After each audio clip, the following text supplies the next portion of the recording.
पाकिस्तान की 50 साल की तारीख में कभी इतनी महंगाई नहीं हुई जो आज है। वो बेचारे मजदूरों का क्या बनेगा?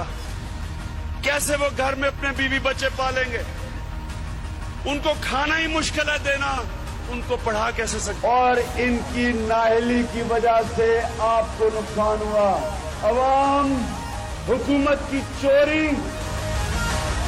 इसकी करप्शन और इसकी नाअहली की कीमत अवाम महंगाई से दे रही है। उसके खर्चे इतने बढ़ गए हैं, ट्यूबवेल का बिल वो नहीं दे सकता, खाद काल की गांव पहुंच गई है, तो इस वक्त किसानों का बहुत बुरा हाल है। आपको कम से कम 5 रुपए लीटर पेट्रोल और केरोसिन ऑयल की कीमत कम करें और 20 रुपए लीटर डीजल की कीमत कम करें।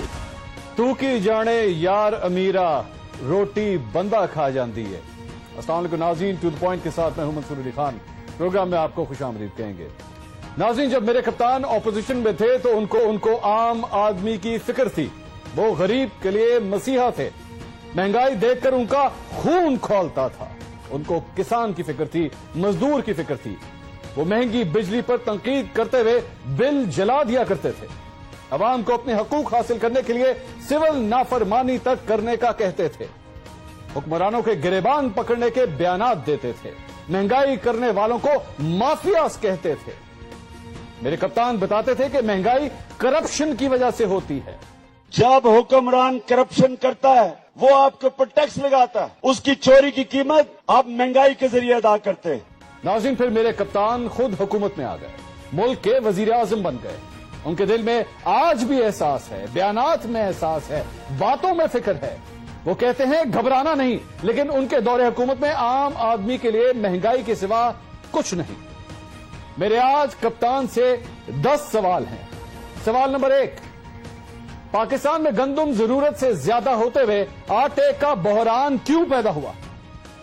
सवाल नंबर 2, अगर आटा बहरान की वजह नाकिस हिकमत अमली है तो मेरे कप्तान आपने आज तक किसको जिम्मेदार ठहराया और किसको सजा दी? सवाल नंबर 3, आटे के बाद चीनी की कीमत एक दिन में 5 रुपए फी किलो तक बढ़ गई। ये इजाफा क्यों हुआ? सवाल नंबर 4, ऐ मेरे कप्तान, आप जिस दिन हुकूमत में आए मुल्क में चीनी की कीमत 55 रुपए फी किलो थी, आज 80 रुपए हो गई है। 1.5 साल में 25 रुपए तक इजाफा क्या आपकी इजाजत से हुआ? सवाल नंबर 5, सब जानते हैं शुगर मिल्स के मालिकान आपके दोस्त भी हैं और काबीना में भी हैं। क्या आपने उनसे कभी पूछा कि चीनी महंगी क्यों हो रही है? सवाल नंबर 6, विफाकी इदारे शुमारियात के एदाद शुमार के मुताबिक सब्जियों और दालों की कीमत में 1 साल के दौरान 83% इजाफा हुआ। इसका जिम्मेदार कौन है? सवाल नंबर 7, जब आपने इक्तदार संभाला तो पेट्रोल की कीमत 95 रुपए फी लीटर थी, आज 117 रुपए है। हुकूमत अपने टैक्स कम करके अवाम पर बोझ कम क्यों नहीं कर सकती? सवाल नंबर 8, आपने हुकूमत में आने के बाद गैस की कीमतें 400% तक बढ़ाई। अब एक बार फिर गैस की कीमतों में 5% तक इजाफे की समरी भिजवा दी गई है। क्या यह अवाम के साथ जुल्म नहीं है?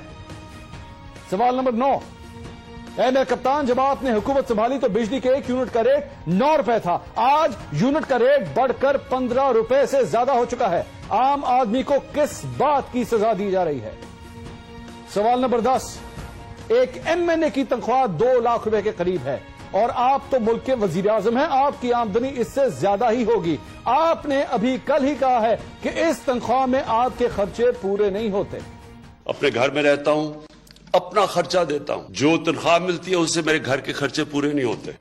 ऐ मेरे कप्तान, कभी आपने सोचा है कि सिर्फ 15 से 20 हजार कमाने वाले मजदूर का घर कैसे चलता होगा? तो ऐ मेरे कप्तान, ये नया पाकिस्तान है या महंगा पाकिस्तान?